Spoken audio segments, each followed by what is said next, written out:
os primeiros trabalhadores que foram contratados foram os únicos ao qual o pai de família ajustou um salário com eles. Os demais, a nenhum houve um acordo prévio dizendo o valor exato, mas a esta primeira classe, o pai de família ajustou exatamente o quanto iria pagar. E a gente, então, pode perceber, pode entender que os primeiros trabalhadores certamente foram os únicos que desde cedo já tiveram a garantia do seu dia de trabalho. Então, esses primeiros trabalhadores foram os únicos que já desde cedo tiveram a garantia de que o dia para eles estava salvo.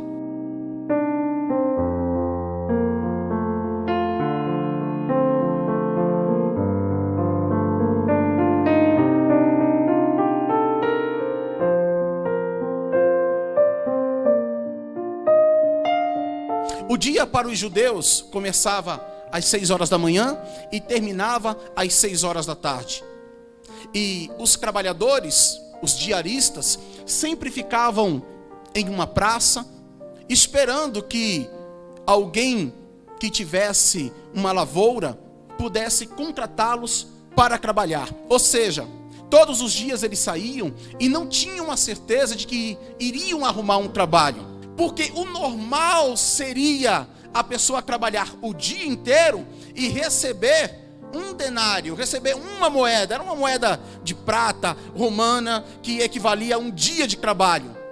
Então, já que os que vieram depois não iriam trabalhar o dia inteiro, então eles podiam receber até menos do que isso.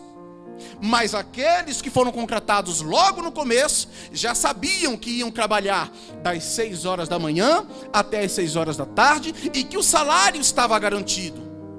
Porém, a gente vê que a pessoa passou a vida inteira pecando, passou a vida inteira aprontando, fazendo o que queria, passou o dia inteiro, ou melhor dizendo, passou a vida inteira bebendo, usando droga, se prostituindo, fazendo todas aquelas coisas que a Bíblia condena. E parece que quando vai chegando o finalzinho da vida dessa pessoa, de repente, essa pessoa se converte. E parece que logo em seguida essa pessoa vem a morrer. E aí nós entendemos que ela morreu com Cristo, porque aquela pessoa se arrependeu, creu em Jesus e foi salvo. Há alguns cristãos que quando olham para isso, eles falam da seguinte forma: poxa, isso daí foi sortudo, hein? Passou a vida inteira fazendo tudo que queria e no final das contas ainda foi salvo. Mas aí, eu conversando com essas pessoas, eu perguntei para elas: me responda uma coisa. Se Deus hoje chegasse para você e falasse: olha, fique à vontade, você pode fazer tudo o que você quiser. Se você quiser adulterar, pode adulterar. Se você quiser usar drogas, use drogas. Se você quiser se prostituir, se prostitua. Se você quiser ficar bêbado todos os dias, pode ficar bêbado, porque eu garanto a sua salvação. Eu garanto que eu vou te salvar mesmo assim. O que você faria? Então, praticamente todas elas me responderam da seguinte forma: oxe, eu ia na mesma hora. Eu falei: pois bem, isso é o maior sinal de que você não se converteu, de que você está no evangelho, mas só que você ainda não é convertido. Ele está no evangelho, ele é fiel à esposa, mas na realidade o desejo do coração dele é se deitar com outras mulheres, é arrumar outras mulheres para praticar o ato de adultério. Ele está aqui no evangelho, mas a vontade dele mesmo é de sair, entrar na porta de um bar e encher a cara. Ele já nem suporta mais estar aqui dentro de uma igreja. A vontade dele é de ir e cometer todo tipo de atrocidade. Um coração convertido a Deus, ela, por mais que exista momentos de fraqueza, por mais que exista, de repente, lapsos de pensamentos errados, ela nunca quer estar nesse tipo de movimento, nesse tipo de situação. Ela nunca quer voltar de onde Deus a tirou. Ela nunca quer retornar para o Egito. Ela quer permanecer na presença de Deus, porque ela entende que estar na presença de Deus é o melhor. Então, quando esses trabalhadores vão reclamar e dizer: eu trabalhei o dia inteiro e eles vão ganhar a mesma coisa que eu, então na realidade eles trabalharam simplesmente por uma obrigação, porque de alguma forma eles eram obrigados a trabalhar, não por conta do pai de família, que o pai de família não os obrigou, mas por conta, de repente, de uma situação da sua vida que o levava a trabalhar. E aí, quando ele vê que um ganhou a mesma coisa que ele trabalhou o dia inteiro, então ele não acha aquilo justo. Ele reclama, ele murmura. Por quê? Porque na realidade ele não trabalhou com prazer. Ele não trabalhou porque ele queria trabalhar. Ele trabalhou porque ele era obrigado a trabalhar. Por exemplo, eu já peguei, por onde eu já passei, pessoas chegando para mim falando: pastor, por que eu venho para o ensaio e fulano não vem? Ué, não veio porque não quis. Mas o senhor não vai fazer nada? Ué, por que a pessoa está questionando se a outra veio ou não veio para o ensaio? Se ela está questionando, é que na realidade ele vem para o ensaio por causa de quê? Por obrigação. Para ele ensaiar é um fardo.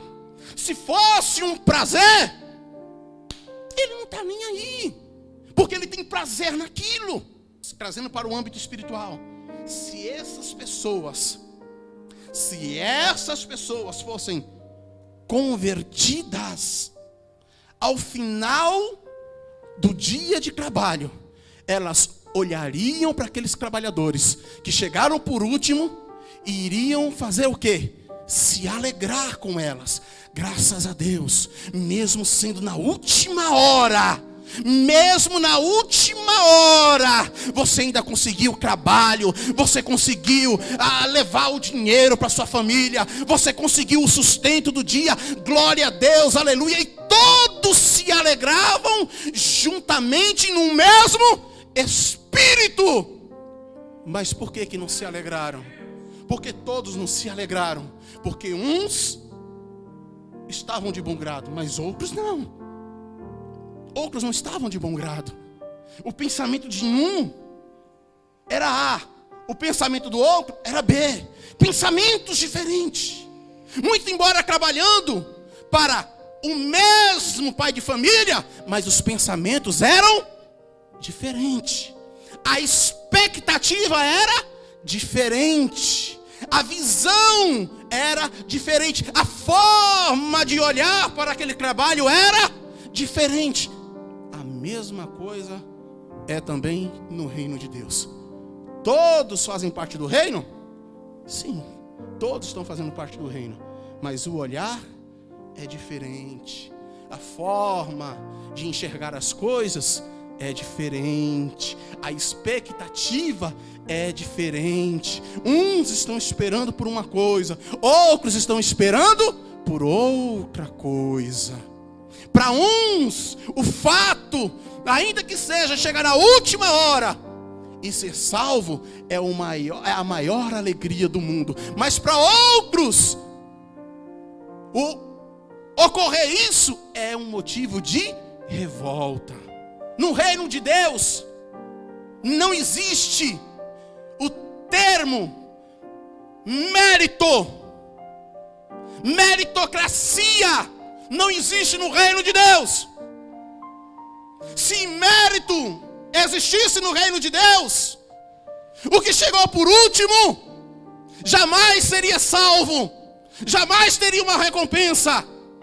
Somente quem chegou no início seria recompensado. Mas o pai de família, ele faz o quê? Ele dá o mesmo pagamento para quem chegou às 6 horas da manhã e para quem chegou às 5 horas da tarde e trabalhou apenas 1 hora. Então no reino de Deus não existe essa questão de mérito.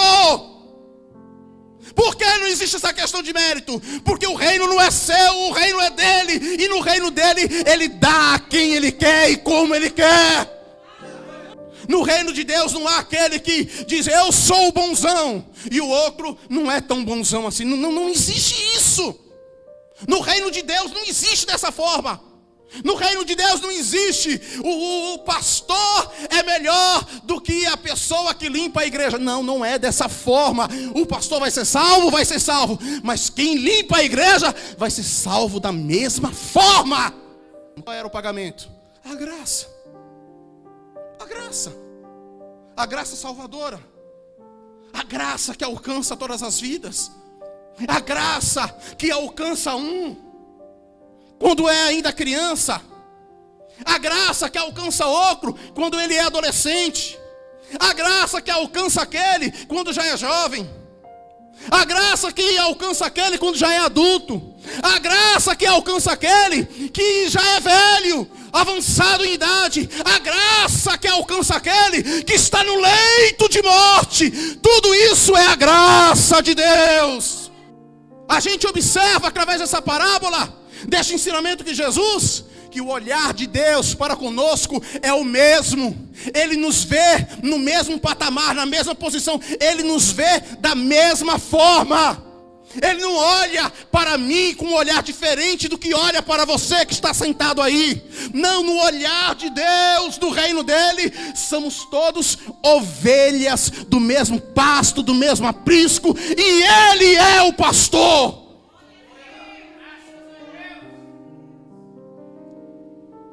E muitas vezes a gente não consegue enxergar a graça de Deus. Deus está querendo mostrar para nós a sua graça, e a gente não consegue enxergar a graça. A gente só consegue enxergar o quê? Injustiça.